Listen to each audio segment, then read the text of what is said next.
आज कृष्णनगर घूर्णी गांगुलीपाड़ाय श्रीगोपाल मंदिरे आमरा श्रीमद् भागवत ग्रंथ आस्वादन करछि एवं भक्तबृंदेर उद्देश्ये प्रचारित होच्छे।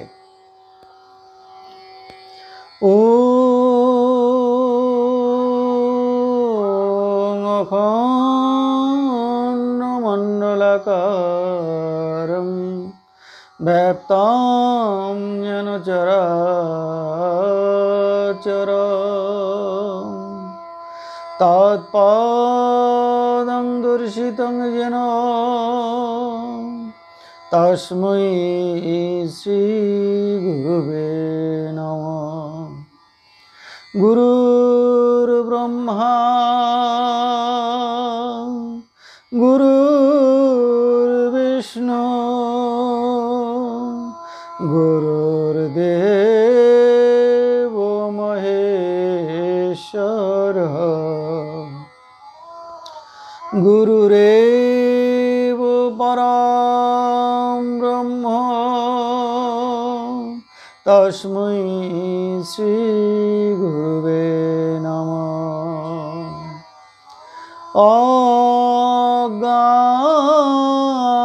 अज्ञानतिमिरन्धस्य ज्ञानाञ्जनशलाकया चक्षुरुन्मीलितं येन तस्मै श्रीगुरुवे नमः। वाञ्छाकल्पतरुभ्यश्च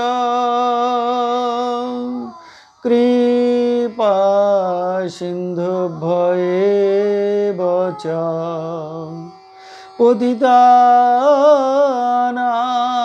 पावनेभ्यो वैष्णवेभ्यो नमो नमः। ॐ नमो ब्रह्मण्यदेवाय गो ब्राह्मणहिताय च जगद्धिताय कृष्णाय गोविन्दाय नमो नमः। हे कृष्ण कृपा सिन्धु दीनो बन्धु जगतपते गोपेश गोपिका कान्त राधाकान्त नमोस्तुते। ॐ नारायणं नमस्कृतं नरं चैव नरोत्तमं देवीं सरस्वतीं व्यासं ततो जयमुदीरये। हरिपुरुष सुंदर दूतिकदम्ब सन्दीपितः सदा हृदय कंदरे स्फुरतु शुचिनन्दन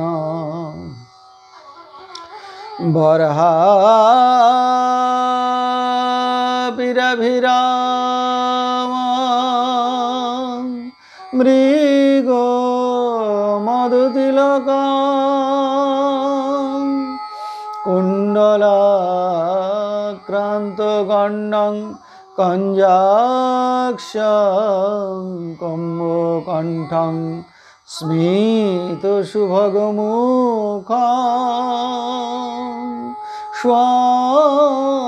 स्वाधरेणस्तु বেণু শ্যামং শান্তং ত্রিভঙ্গং রবিকর বসনং ভূষিতং বৈজয়ন্তিয়া বন্দে বৃন্দাবনস্থং যুবতী শতবৃতং ব্রহ্মগোপাল বেশং শ্রীধাম বৃন্দাবনম। ওম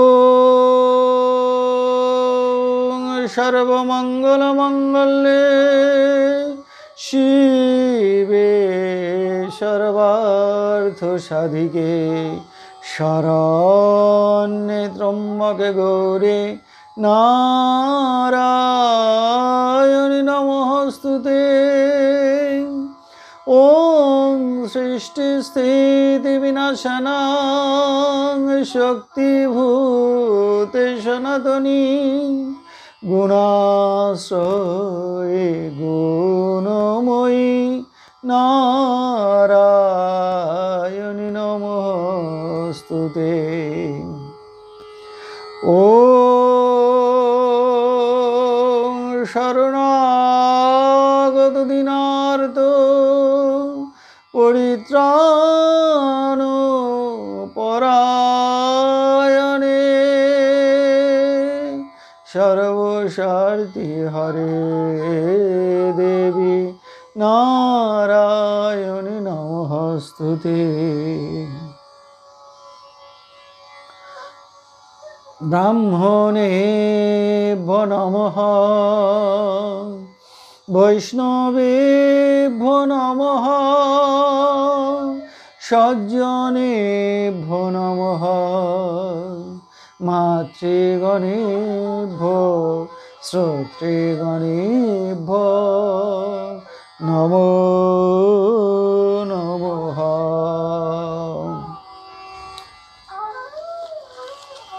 কৃষ্ণনগর ঘূর্ণি গাঙ্গুলি পাড়ায় অবস্থিত শ্রীগোপাল মন্দিরে আজ আমরা শ্রীমদ্ ভাগবত গ্রন্থ আস্বাদন করছি এবং ভক্তবৃন্দের উদ্দেশ্যে প্রচারিত হচ্ছে। আজ আমরা আস্বাদন করছি দশম স্কন্ধ তৃতীয় অধ্যায় ভগবান শ্রীকৃষ্ণের জন্মলীলা, আমাদের আলোচনার চতুর্দশ পর্ব। ভগবান শ্রীকৃষ্ণ কংসের কারাগারে শঙ্খচক্র গদাপদ্মধারী রূপে আবির্ভূত হলেন। ভগবান পিতামাতার স্তব স্তুতির কথা শুনলেন। ভগবান পিতা বসুদেব এবং মাতা দেবকীকে তাদের পূর্ব জন্মের কথা স্মরণ করিয়ে দিলেন। পিতামাতাকে কংসের ভয়ে ভীত না হবার জন্য আশ্বস্ত করলেন। পিতামাতার সম্মুখেই ভগবান প্রাকৃত শিশুর মতো দ্বিভুজ রূপ ধারণ করলেন এবং তাকে গোকুলে নন্দালয়ে রেখে আসবার জন্য বললেন। ভগবানের ইচ্ছা অনুসারে পিতা বসুদেব গোকুলে যাবার জন্য মন স্থির করলেন। ঠিক সেই সময়ে গোকুলে মা যশোদার কন্যা রূপে মা যোগমায়া জন্মগ্রহণ করলেন। সঙ্গে সঙ্গে মা যোগমায়ার ইচ্ছায় কংসের কারাগারে একটি ঝাঁকা এসে উপস্থিত হলো। বসুদেব সেই ঝাঁকায় একটি বস্ত্রখণ্ড রাখলেন, তার উপরে সদ্যজাত পুত্রকে যত্ন সহকারে রাখলেন। দেখতে দেখতে বসুদেবের হাতের বেড়ি, পায়ের বেড়ি খুলে গেল। প্রহরীরা গভীর নিদ্রায় মগ্ন হলেন। মা যোগমায়া তাদের ইন্দ্রিয় বৃত্তি হরণ করলেন। মা যোগমায়ার ইচ্ছায় কারাকক্ষের সুবৃহৎ রুদ্ধদ্বার খুলে গেল। শ্রীল সুখদেব গোস্বামীপাদ বললেন, সূর্যোদয়ের সঙ্গে সঙ্গে যেমন অন্ধকার রাশি দূর হয়, তেমনি ভগবান শ্রীকৃষ্ণকে মাথায় নিয়ে যে মুহূর্তে পিতা বসুদেব দ্বারের নিকটে এলেন, সেই মুহূর্তে রুদ্ধদ্বার আপনা আপনি খুলে গেল। সমস্ত আকাশ ঘন মেঘে আচ্ছন্ন। মেঘ সমূহ ধীরে ধীরে গুরু গুরু গর্জন করতে লাগলো। মুষলধারে বৃষ্টি শুরু হলো। ভগবান যাচ্ছেন নন্দালয়ে। দ্বিপ্রহর রাত্রি, পথে ঘাটে যাতে লোকজন না থাকে, কেউ যাতে বসুদেবকে দেখতে না পায়, তার জন্যই যেন ভগবান এমন প্রবল বৃষ্টি সৃষ্টি করলেন। ভগবান এখন সদ্যজাত শিশু, তার অঙ্গে যাতে বৃষ্টির ধারা না পড়ে, তার কচি অঙ্গে যাতে ব্যথা না লাগে, তাই অনন্তদেব ছুটে এলেন। অনন্তনাগ পঞ্চফনা বিস্তার করে পিতা বসুদেবের পিছনে ছাতার মতো দাঁড়ালেন, ভাই কানাইকে রক্ষা করবার জন্য। প্রবল বৃষ্টি হচ্ছে, পথঘাট সব জলমগ্ন। কোথায় খানা, কোথায় খন্দ, কিছুই বোঝা যাচ্ছে না। বসুদেব ভাবলেন, আমি এখন কি করে পথ চলি?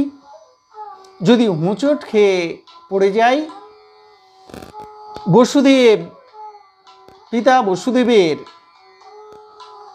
অন্তরে কথাটি বুঝে মা যোগমায়া একটি শৃগাল রূপে উপস্থিত হলেন। মা যোগমায়া বসুদেবের সামনে চলতে লাগলেন, আর বসুদেব তার পিছন পিছন চললেন। ঘন ঘন বিদ্যুৎ চমকাচ্ছে। সেই বিদ্যুতের আলোয় বসুদেব পথ দেখে অগ্রসর হচ্ছেন। দুই পাশে ঘন জঙ্গল, মাঝখানে পথ, জল থই থই করছে। সামনে মা যোগমায়া শৃগাল বেশে হেঁটে চলেছেন। তার পিছনে পিতা বসুদেব মাথায় কৃষ্ণকে নিয়ে অগ্রসর হচ্ছেন। তার পিছনে সংকর্ষণ শক্তি ফনা বিস্তার করে কৃষ্ণকে রক্ষা করছেন। পিতা বসুদেব হাঁটতে হাঁটতে উপস্থিত হলেন যমুনা নদীর তীরে। যমুনা নদীর তীরে এসে পিতা দেখলেন বর্ষার জলধারাগুলি সব যমুনা নদীতে এসে মিলিত হচ্ছে। প্রবল বেগে যমুনা নদী প্রবাহিত হয়ে চলেছেন। যমুনার গভীর জলরাশিতে আবর্ত সৃষ্টি হচ্ছে। বিক্ষুব্ধ তরঙ্গের অভিঘাতে ফেনার সৃষ্টি হচ্ছে জলে। পিতা বসুদেব ভাবলেন, হায়, এখন আমি কি করি? কেমন করে আমি এই স্রোত সংকুল যমুনা নদী পার হই। যমুনা নদী দেখলেন ভগবানকে মাথায় নিয়ে পিতা বসুদেব দাঁড়িয়ে আছেন পার হবার জন্য। এখন আমার কি কর্তব্য? যমুনা নদী ভাবলেন, ত্রেতা যুগে রামচন্দ্র যখন সীতা দেবীকে উদ্ধার করবার জন্য লঙ্কায় গিয়েছিলেন, তখন সমুদ্র ভগবানকে পথ দিয়েছিলেন। অতএব আমারও কর্তব্য এখন ভগবানকে গোকুলে যাবার জন্য পথ দেওয়া। সঙ্গে সঙ্গে যমুনা নদী দুই ভাগে ভাগ হয়ে মাঝখানে পথ দিলেন। মা যোগমায়া শৃগাল রূপে সেই পথে হেঁটে যমুনা পার হতে লাগলেন। বসুদেব ভগবানকে নিয়ে যখন মাঝপথে এলেন, তখন যমুনা নদী ভাবলেন ভগবান শ্রীকৃষ্ণ অনাদির আদি, সর্বকারণের কারণ। তিনি আমার পতি, আমি তার প্রেয়সী সূর্যকন্যা কালিন্দী। আমার প্রাণপতি আমার বক্ষের উপর দিয়ে যাচ্ছেন, আর আমি তার আলিঙ্গন পাব না, তা কেমন করে হয়? যমুনা নদী এক ঢেউ দিয়ে পিতা বসুদেবের মাথা থেকে কৃষ্ণকে নিজের বক্ষে নিয়ে নিলেন। লীলাময় ভগবান তার প্রেয়সী কালিন্দীকে আলিঙ্গন দান করলেন। কালিন্দী তার চরণ দুটি মস্তকে স্পর্শ করলেন আর বললেন, হে ভগবান, তুমি গোকুলে এবং বৃন্দাবনে বাসকালে আমার তীর্ণের আলো করে খেলা করো, আমি দুনয়ন ভরে দেখব। ভগবান বললেন, তথাস্তু। এদিকে কি হলো? যে মুহূর্তে ঝাঁকার শুদ্ধ শ্রীকৃষ্ণ জলে পড়ে গেল, সেই মুহূর্তে পিতানন্দ হাহাকার করে কেঁদে উঠলেন। এ কি হলো? হে ভগবান, যে তুমি জন্মমাত্রে আমাকে পিতা বলে ডাকলে, তোমার ঐশ্বরিক শঙ্খচক্র গদা পদ্মধারী রূপ দেখালে, সেই তুমি এখন যমুনার জলে হারিয়ে গেলে। হায় হায়, এখন আমি কি করি? পিতা বসুদেবের ক্রন্দন দেখে যমুনা নদী ভাবলেন, না না, পিতাকে অধিকক্ষণ কাঁদানো তো ভালো নয়।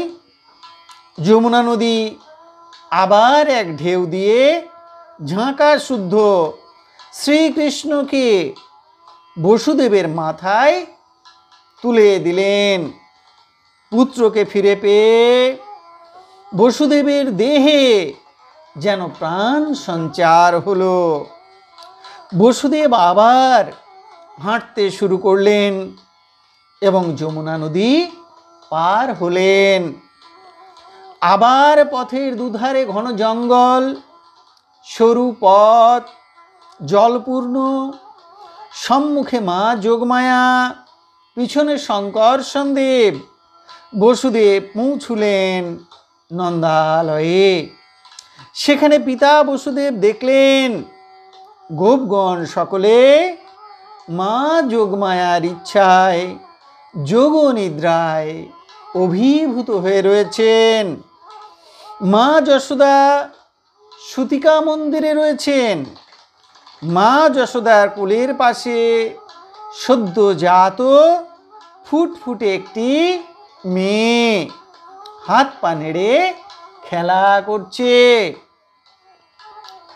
মা যশোদার কোলের পাশে পিতা বসুদেব শ্রীকৃষ্ণকে শুইয়ে রাখলেন আর কন্যাটিকে তুলে নিলেন।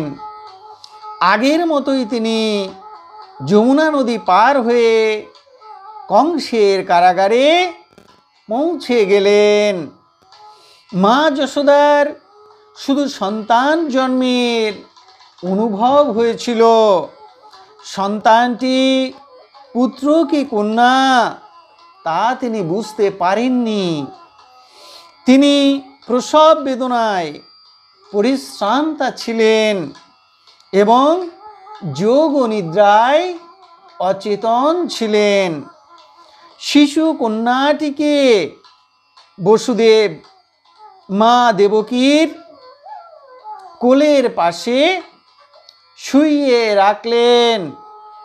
পিতা বসুদেব নিজেই পায়ের বেড়ি এবং হাতের বেড়ি পরে নিলেন। দেখতে দেখতে মা যোগমায়ার ইচ্ছায় কারাগারের সমস্ত দ্বার রুদ্ধ হয়ে গেল। মা দেবকী এবং পিতা বসুদেব যোগ নিদ্রায় অভিভূত হলেন। শিশু কন্যাটি মা দেবকীর কোলের পাশে শুয়ে কাঁদতে লাগলেন। এতক্ষণ আমরা শ্রীমদ্ ভাগবতের ভগবান শ্রীকৃষ্ণের জন্মলীলা আস্বাদন করলাম। এই লীলাটি আস্বাদন প্রসঙ্গে কিছু কথা আমরা জেনে নেব। শ্রীমদ্ ভাগবত গ্রন্থে ঝাঁকার বর্ণনা নেই। মা যোগমায়া শৃগাল রূপে পিতা বসুদেবকে পথ দেখিয়েছিলেন, সে বর্ণনাটিও মূল ভাগবতে নেই। ভগবান যে যমুনার জলে পড়ে গিয়েছিলেন সে বর্ণনাটিও নেই ব্যাসদেবের ভাগবতে। এই বর্ণনাগুলি হরিবংশ এবং অন্যান্য গ্রন্থে রয়েছে।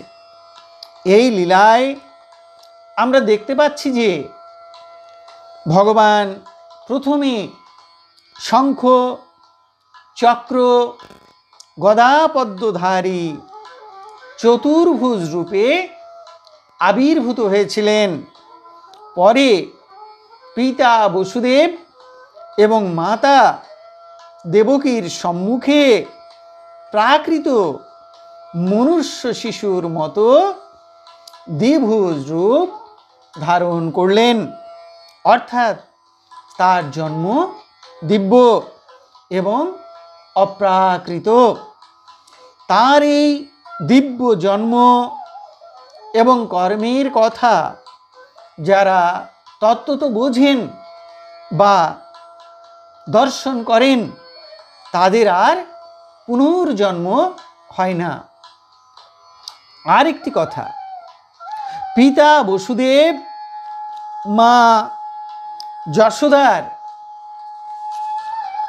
সূতিকা মন্দিরে প্রবেশ করে দেখতে পেলেন যে একটি শিশু কন্যার জন্ম হয়েছে। তিনি কন্যাটিকে নিয়ে এলেন আর শ্রীকৃষ্ণকে মা যশোদার পাশে শুইয়ে রেখে এলেন। এটি ভাগবতের বর্ণনা। কিন্তু কিছু গ্রন্থে এমন বর্ণনা আছে যে মা যশোদার একটি পুত্র এবং একটি কন্যা হয়েছিল। পিতা বসুদেব মা যশোদার সূতিকা মন্দিরে প্রবেশ করে দুটি পুত্রকে একসঙ্গে যখন কোলে তুলে নিলেন তখন দুই কৃষ্ণ মিলে এক কৃষ্ণে পরিণত হলো। সেই কৃষ্ণকে পিতা বসুদেব মা যশোদার কোলে শুইয়ে রাখলেন আর কন্যাটিকে সঙ্গে করে নিয়ে এলেন। গৌড়ীয় বৈষ্ণবাচার্যগণ এই লীলাটিও আস্বাদন করেন। এই লীলা প্রসঙ্গে আমি আমার একটি দিব্য দর্শনের কথা আস্বাদন করছি, শুনুন। আমরা তখন ঘূর্ণিতে বাড়ি করিনি, আমরা তখন কৃষ্ণনগর রোড স্টেশনে বাস করতাম। রোড স্টেশনে জনার্দনের পুকুরের পিছনে মাস্টার পাড়ায় তখন আমাদের বাড়ি ছিল। আমি আর আমার মা বিনোদিনী বর সেই বাড়িতে বাস করতাম। একদিন সন্ধ্যাবেলায় ঠাকুরকে সন্ধ্যা দিয়ে গীতা পাঠ করে আমি ধ্যানে বসেছিলাম। তখন আমি হৃদয় মাঝে একটি দিব্য লীলা দর্শন করেছিলাম। আমি দেখেছিলাম যে পিতা বসুদেবের মাথায় একটি ঝাঁকা, আর সেই ঝাঁকায় বস্ত্রের উপরে শোয়ানো আছে শ্রীকৃষ্ণ। পিতা বসুদেবের পিছনে ফণাধারী অনন্তদেব এক কোমর জলের মধ্য দিয়ে পিতা বসুদেব যমুনা নদী পার হচ্ছেন। বসুদেব যে যমুনা নদী পার হচ্ছেন এক কোমর জলের মধ্য দিয়ে, মাথায় ঝাঁকায় ভগবান শ্রীকৃষ্ণকে নিয়ে, এই লীলাটি দর্শনের অনুভূতি আজও আমার হৃদয়ে নয়নে লেগে রয়েছে। তাই আমি লীলাটিকে এভাবে আস্বাদন করলাম। এই লীলাটি আমার দর্শন হয়েছিল আজ থেকে প্রায় 25-30 বৎসর পূর্বে রোড স্টেশনে। ভগবান অপার কৃপা করে আমাকে এই লীলাটি দর্শন করিয়েছিলেন। সেই লীলাময় কৃপাময় ভগবানের শ্রীচরণে আমার কোটি কোটি নমস্কার। হে ভগবান, তুমি পুনঃ পুনঃ কৃপা করে তোমার এই দিব্য লীলা আমাকে দর্শন করাও। হে কৃষ্ণ কৃপা সিন্ধু, তোমার আতুল চরণে আমরা শরণাগত হলাম। এই নাও তুমি আমার দেহ, এই নাও তুমি আমার মন, এই নাও তুমি আমার প্রাণ, এই নাও তুমি আমার আত্মা, এই নাও তুমি আমার জীবন, এই নাও তুমি আমার যৌবন, এই নাও তুমি আমার যথাসর্বস্ব। হে কৃষ্ণ কৃপা সিন্ধু, এই নাও তুমি আমার ভালো, এই নাও তুমি আমার মন্দ, এই নাও তুমি আমার পাপ, এই নাও তুমি আমার পুণ্য, এই নাও তুমি আমার জ্ঞান, এই নাও তুমি আমার অজ্ঞান। আমার যা কিছু সকল তুমি গ্রহণ করো। হে কৃষ্ণ কৃপা সিন্ধু, তুমি আমার পিতা, তুমি আমার মাতা, তুমি আমার পুত্র, তুমি আমার কন্যা, তুমি লতা পাতা কীট পতঙ্গ স্থাবর জঙ্গম সকল কিছু। রূপে রূপে প্রতিরূপে তুমি বিরাজিত। এই ত্রিভুবনে তুমি ব্যতীত আর কেউ নাই। হে কৃষ্ণ কৃপা সিন্ধু, তোমার আতুল চরণে কোটি কোটি প্রণাম। পুনরায় তোমার আতুল চরণে কোটি কোটি প্রণাম।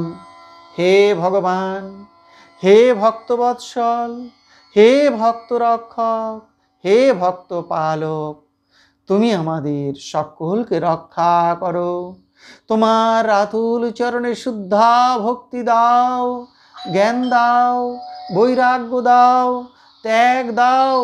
হে ভগবান, তুমি আমাদের সকলকে রক্ষা করো।